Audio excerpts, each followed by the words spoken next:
তারপর নন্নু মধুর জায়গায় চলে যায় আর মধু নন্নুর জায়গায় চলে আসে। পরের সকালে, নন্নু উঠে দাঁড়া আর এই দানা নিয়ে রোদে দিয়ে আয়, না হলে নষ্ট হয়ে যাবে যে।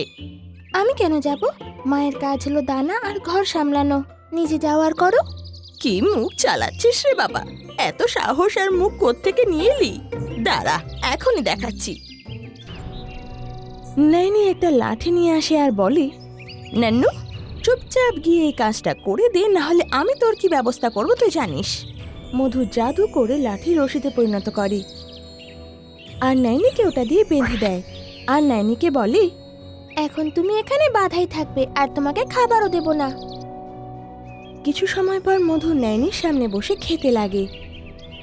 সোনা, আমাকে একটু খাবার দিয়ে দে, আমি তো হাঁটতেও পারছি না।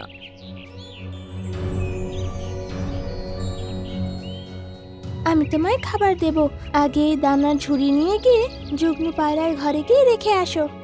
কিন্তু সকাল থেকে আমি কিচ্ছু খাইনি, আমার গায়ে এত জোরই নেই।